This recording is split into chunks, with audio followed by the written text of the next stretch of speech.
بسم اللہ الرحمن الرحیم الصلاۃ والسلام علیک یا سیدی یا رسول اللہ وعلی آلک و اصحابک یا سیدی یا خاتم النبیین۔ معجزہ اس چیز کو کہا جاتا ہے، اس کام کو کہا جاتا ہے جو کسی نبی سے اعلان نبوت کے بعد صادر ہو، اس کو معجزہ کہا جاتا ہے۔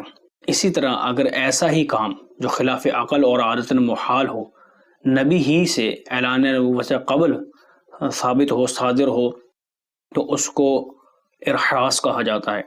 اسی طرح اگر کسی ولی سے ثابت ہو جو غیر فاسق ہو، سنی صحیح العقیدہ ہو، اس کے اندر ولایت اور پیر کی 4 جامع شرائط پائی جاتی ہوں، جامع شرائط ولی اللہ سے اگر اس طرح کا خلاف عقل کام صادر ہو تو اس کو کرامت کہتے ہیں۔ اور اگر کسی مومن صالح سے جو غیر فاسق ہو، اس سے اگر اس طرح کا کوئی خلاف عقل اور عادتاً محال کام صادر ہو تو اس کو معونت کہا جاتا ہے۔ اور اگر اسی طرح بے باک، فساق اور فجار قسم کے لوگوں سے اس طرح کے اعمال صادر ہوں، اس طرح کے کام صادر ہوں جو خلاف عقل ہوں، تو اس کو استدراج کہا جاتا ہے۔ جیسا کہ سوشل میڈیا پر بھی دیکھا جا سکتا ہے کہ غیر مسلم انگریز بھی وہ کرتب دکھا رہے ہوتے ہیں، کبھی کوئی چیز نکال کر دکھا رہے ہیں، کبھی کچھ دکھا رہے ہیں، کبھی کچھ دکھا رہے ہیں، تو عجیب و غریب چیزیں وہ دکھا رہے ہوتے ہیں۔ اسی طرح آپ لوگ دیکھتے ہوں گے سوشل میڈیا کے اندر کہ کچھ لوگ فاسق اور فاجر بے نمازی قسم کے لوگ جن کو پاکی ناپاکی کا بھی علم نہیں ہوتا، وہ الٹے سیدھے کام کر کے دکھاتے ہیں۔ تو اس طرح کے جو لوگ ہوتے ہیں یہ استدراج کرتے ہیں، یہ استدراج ہوتا ہے، یہ کرامت نہیں ہوتی۔ مثلا آج کل لوٹنے کا جو طریقہ کار ہے کہ خاص طور پہ عورتیں آتی ہیں گھروں میں اور آ کر وہ کچھ نہ کچھ تعویذ دکھاتی ہیں، کوئی کپڑا لے کر یا کوئی کاغذ کا ٹکڑا لے کر اس کو ہاتھ میں مسلتی ہیں، دھم کر کے دکھاتی ہیں، اس کے اوپر تعویذ لکھا ہوتا ہے۔ تو ہماری جاہل قسم کی جو عورتیں ہوتی ہیں، سادہ قسم کی، وہ اٹھ کر وہ اپنے گھر کا سارا سامان اٹھا کر دے دیتی ہیں۔ وہ کہتی ہیں کہ جی تمہارے اوپر یہ ہوا ہے، تمہارے اوپر یہ ہوا ہے، تو تم مجھے یہ دے دو تو تمہارا کام بن جائے گا۔ تو عورتیں سادہ قسم کی ہوتی ہیں، اٹھا کر سارا کچھ دے دیتی ہیں۔ تو اس طرح بھی لوٹنے کے بہانے ہیں۔ تو یہ سارا استدراج ہوتا ہے، یہ ولی نہیں ہوتے، یہ کرامت نہیں ہوتے، ان سے بچنا چاہیے۔ اب ہم نے معجزہ، ارحاس، کرامت، معونت اور استدراج کی بات ہم نے سمجھ لی کہ اس کو استدراج وغیرہ کس کو کہا جاتا ہے۔ تو اس کے ساتھ ساتھ ہم آپ کو یہ بتاتے چلیں کہ جو معجزے کی اصطلاح ہے، لفظ معجزہ اور ارحاس، یہ کسی غیر نبی پر اس کا اطلاق جائز نہیں ہے۔ جیسا کہ آج کل کچھ کتابیں ملتی ہیں مارکیٹ کے اندر اور گاؤں دیہاتوں کے اندر، سادہ قسم کے جو لوگ ہیں ان کی عورتیں آپس میں بیٹھ کر 10 بیویوں کی کہانی پڑھتی ہیں، مولا علی کا معجزہ پڑھتی ہیں، سیدہ فاطمہ الزہرا رضی اللہ تعالیٰ عنہا کا معجزہ پڑھتی ہیں، امام حسین کا معجزہ پڑھتی ہیں۔ اسی طرح ایک نئی بھی چیز میرے سامنے آئی، وہ بی بی جھٹ پٹ کا معجزہ پڑھتی ہیں، معاذ اللہ۔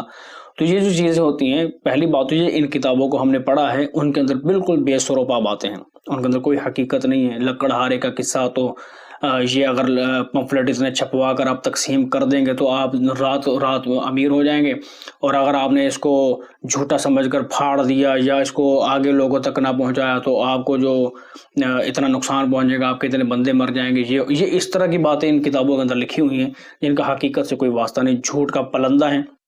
دوسری بات یہ ہے کہ لفظ معجزہ جو ہے، لفظ معجزہ کسی غیر نبی پر اس کا اطلاق ہی جائز نہیں ہے بلکہ حرام ہے۔ اگر کوئی شخص اعتقاد رکھتے ہوئے، یہ لفظ یاد رہے، اگر کوئی شخص کسی غیر نبی پر اعتقاد رکھتے ہوئے کہ یہ اس کا فلاں کام معجزہ ہے، اعتقاد اس پر رکھے گا تو دائرہ اسلام سے خارج ہو جائے گا، وہ کافر ہو جائے گا۔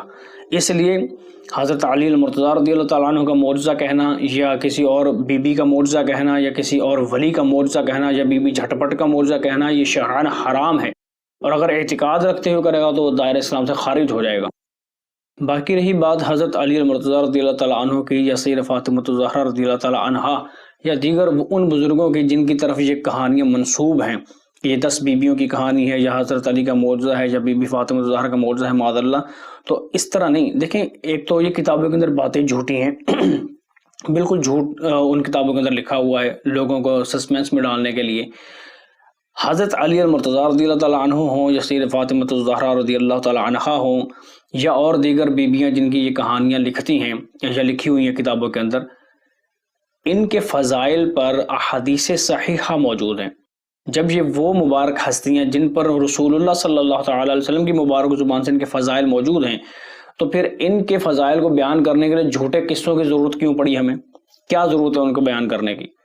آپ اگر اسی طرح کہانیاں پڑھانا چاہتے ہیں تو پھر آپ جو صحیح حدیثوں سے ان پاک ہستیوں کے فضائل موجود ہیں وہ کسی سنی صحیح العقیدہ عالم سے حاصل کریں اور اس کو آپ پڑھ کر سنائیں اپنی بچیوں کو، تاکہ ان کے دل میں سید فاطمہ الزہرا رضی اللہ تعالیٰ عنہا کی محبت پیدا ہو، ان کے دل میں تعظیم محبت پیدا ہو، حضور کی چاروں شہزادیوں کے محبت پیدا ہو، حضور علیہ الصلوۃ والسلام کے ازواج مطہرات کی محبت پیدا ہو۔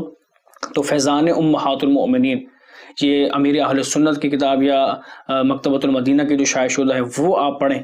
وہ ایسی کتابیں جو امیر اہل سنت کے رسائل ہیں وہ لے لیں تاکہ وہ اپنی بچیوں کو آپ پڑھ کر سنائیں۔ صحابیات کی قربانیاں اس طرح ہے، یا صحابیات کا عشق رسول، اس طرح کے جو رسائل ہیں وہ آپ خریدیں، خرید کر وہ آپ اپنی بچیوں کو پڑھ کر سنائیں۔ تو اس میں تو آپ کو بینیفٹس ملیں گے، بہت زیادہ فوائد ملیں گے، بچیوں کی تربیت بھی ہوگی، ان کے عقائد کی اصلاح بھی ہوگی، ان کے اعمال کی اصلاح بھی ہوگی۔ لیکن یہ 10 بیویوں کی کہانی جن کے اندر کوئی حقیقت حال ہے ہی نہیں، بلکہ الٹا بہت ساری گمراہی اور دلالت اس کے اندر موجود ہے، تو اسے بہت زیادہ پرہیز ضروری ہے۔ سوشل میڈیا بھرا پڑا ہے ان خرافات سے، تو اس طرح سوشل میڈیا کو دیکھ کر یہ کام شروع کرنا نہیں چاہیے، بلکہ ان سے بچنا ضروری ہے۔ اللہ تعالی ہمیں عمل کی توفیق عطا فرمائے۔